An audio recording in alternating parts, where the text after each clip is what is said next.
I'm Paul Gray. I'm a professional geoscientist and exploration geologist. I'm here to tell you today about Poplar. It's an exciting British Columbia copper molybdenum porphyry located centrally in the province.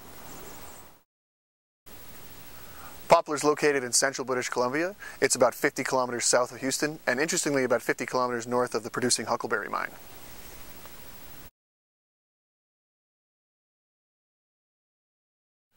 The Nechako Plateau is particularly blessed with a number of copper molybdenum porphyry deposits. Among them most interesting and among the most relevant is Huckleberry Copper, located just down the road from the Poplar deposit. And Daco is a past producer, molybdenum. You've got Grand Isle and Bell, located not too far away. And all of these systems occur in the same age rocks and are hosted in the same age mineralization. Poplar itself is intimately related to the very close by Huckleberry deposit.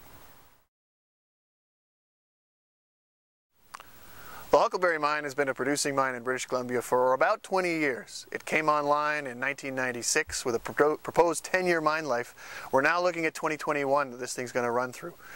Imperial Metals is the operator and has been with a consortium of a Japanese investor group.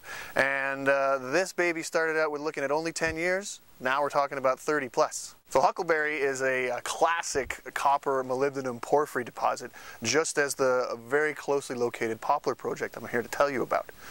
Poplar's been explored intermittently since the 1970s, which was when exploration began in the Nechako batholith and the Nechako Plateau in general. Huckleberry was identified early in the 50s through the 70s and was eventually brought into production in the 1990s. Poplar has not had that much work done on it in past recent history. However, over the course of the last 10 years, we've been building up towards building a new resource, a new model, which we can start to define economics and indeed begin a mine plan.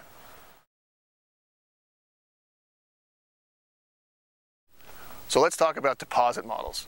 Porphyries are a very interesting deposit to be studied, to be evaluated, and moreover to be mined.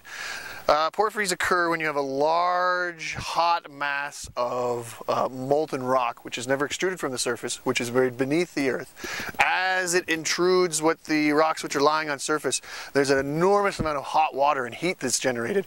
This hot water and heat brings a system of juicy material loaded with all sorts of minerals, the ones we're after specifically: copper, molybdenum, gold, silver, and all those related minerals. So as this intrusion occurs, the rocks are deformed and altered, which are hosting the mineralization and indeed are eventually extruded to the surface.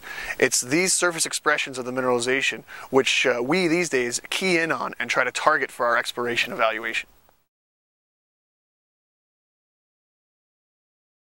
The Poplar discovery was made precisely this way, by identifying regionally anomalous geochemical signatures, following those up on surface with dedicated groundwork, and eventually drilling. It's through the process of this diamond drilling, which is the extraction of small cylinders and tubes of rock, that which we bring to the surface, study and analyze, that we learn about a deposit, and we can actually pull together all this disparate information into something which is tangible, which we can actually look at the economics of extracting. There's two major aspects that are necessary in any copper molybdenum deposit. One, you need a porphyry, you need an intrusion, which we discussed earlier. And two, you need structure. The structure controls and acts as a conduit which allows these percolating solutions to find their way to the surface in this case, or at least to find their way to concentrate in economically viable quantities.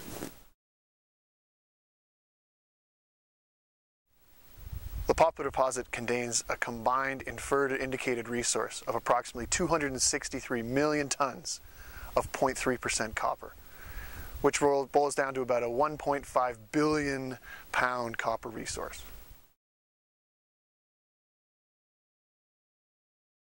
The Poplar deposit has excellent exploration potential, with a half a dozen strong anomalies identified through airborne magnetometer surveys, as well as a number of regional exploration targets identified by previous operators.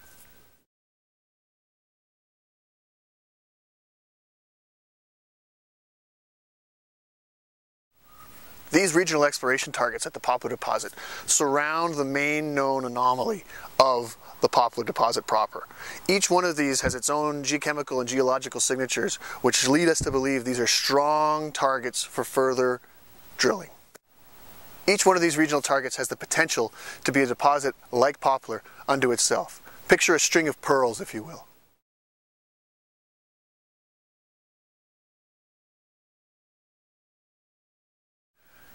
In closing, and what I'd like to leave you with is, this deposit, the Poplar deposit, is in copper country.